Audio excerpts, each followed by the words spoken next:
Salut tout le monde et bienvenue. Alors, le jeu de la 8 au billard. Qui n'a jamais eu une dispute interminable sur une règle obscure en pleine partie entre amis? Eh bien, aujourd'hui, on met fin à tout ça. On va décortiquer les vraies règles officielles. Et je vous préviens, certaines des fameuses règles de bar que tout le monde suit sont en fait complètement à côté de la plaque. Allez, c'est parti. On plonge direct dans le vif du sujet. On va tout décomposer, règle par règle, pour qu'à la prochaine partie, ce soit le talent qui parle, et plus les discussions sans fin sur le règlement. Alors, commençons par le commencement, la base de tout. Quel est le but du jeu, le vrai, celui du règlement officiel? Parce que c'est de là que découle toute la stratégie, évidemment. Le point vraiment crucial, c'est que non, il ne s'agit pas juste de rentrer la bille 8. C'est la toute dernière pièce du puzzle, en fait. Avant ça, il faut vider la table de tout son groupe de billes, que ce soit les pleines ou les rayées. C'est vraiment une course, mais une course en deux temps.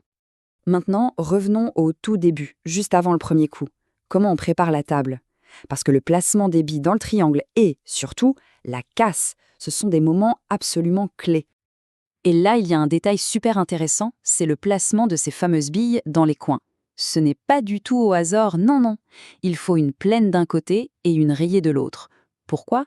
Eh bien, c'est tout simple. Ça garantit une dispersion juste et équitable des billes à la casse. Ça évite qu'un groupe soit avantagé dès le départ. Cette règle, elle est fondamentale. Elle est là pour interdire les casses un peu molles, vous savez, les petits coups tactiques. Non, le but, c'est que la partie commence de manière explosive. Ça demande de la puissance, de la précision, et ce, dès le tout premier coup. Ah, la voilà, la grande question.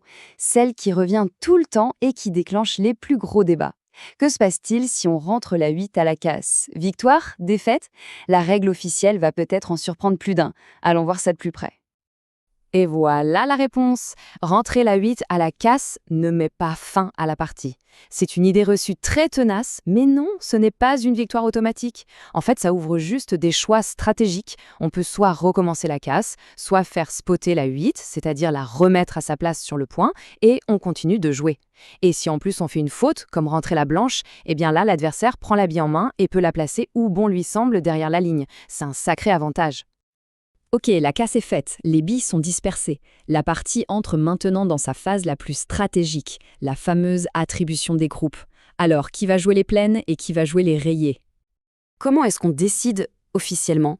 Est-ce que c'est la première bille rentrée à la case qui impose le groupe? Eh bien, comme souvent billard, la réponse est un peu plus subtile que ça. C'est là qu'intervient le concept de table ouverte. C'est super important et souvent mal compris.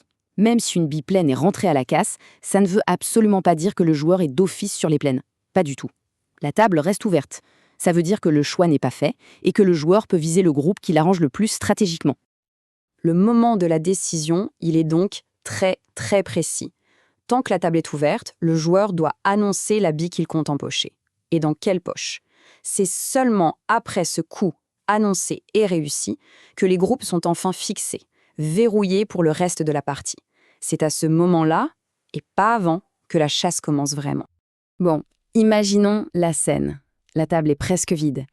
Il ne reste que les billes d'un seul groupe et la 8. C'est le moment de gagner ou de tout perdre sur une seule erreur. C'est là que la tension est à son maximum. Pour gagner, le chemin est très clair. C'est un processus en 3 temps. 1. On s'assure d'avoir bien empoché toutes les billes de son groupe. 2. On annonce la bille 8 et la poche dans laquelle on va la mettre. Et 3. On la rentre légalement dans cette poche. L'annonce de la poche, c'est obligatoire, c'est pas une option dans les règles officielles. Mais attention, la pression est énorme. Parce que les manières de perdre sont tout aussi importantes à connaître que la manière de gagner. Un seul faux pas sur le coup de la 8 et la partie est perdue sur le champ. Voilà les erreurs fatales, celles qui font perdre instantanément. Empocher la 8 avant d'avoir fini son groupe, c'est perdu. La rentrer dans la mauvaise poche, c'est perdu. Commettre n'importe quelle faute en même temps qu'on la rentre, comme empocher la blanche, c'est perdu aussi. Et enfin, si la 8 saute hors de la table, c'est encore perdu. On voit bien à quel point c'est la bille de tous les dangers. Ok, maintenant qu'on a bien fait le tour du jeu de la 8, on a une bonne base. Voyons un peu comment il se compare à son grand rival, l'autre jeu hyper populaire sur une table de billard, le jeu de la 9. Déjà, rien qu'à la mise en place, la différence saute aux yeux. D'un côté, le jeu de la 8, avec ses 15 billes bien rangées en triangle. De l'autre, le jeu de la 9, qui n'utilise que les 9 premières billes et qui sont placées en losange. Ce tableau résume tout ça parfaitement. Au jeu de la 8, le but c'est de choisir son camp, plaines ou rayées, et d'établir une stratégie pour vider la table avant de s'attaquer à la 8. Au jeu de la 9, c'est complètement différent. C'est un jeu de rotation. Il faut toujours toucher la bille avec le plus petit numéro sur la table. Ça donne deux philosophies de jeu radicalement opposées. Une plus stratégique, presque cérébrale, et l'autre beaucoup plus directe, basée sur la précision à chaque coup. Au final, on pourrait résumer ça comme ça.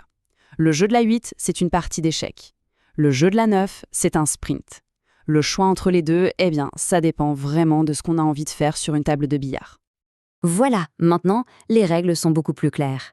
Armé de ces connaissances, il est temps de se diriger vers une table et de jouer avec une nouvelle confiance. Parce que connaître les règles, c'est la toute première étape pour vraiment maîtriser le jeu. Alors la seule question qui reste, c'est qui sera la première victime de ce nouveau savoir ?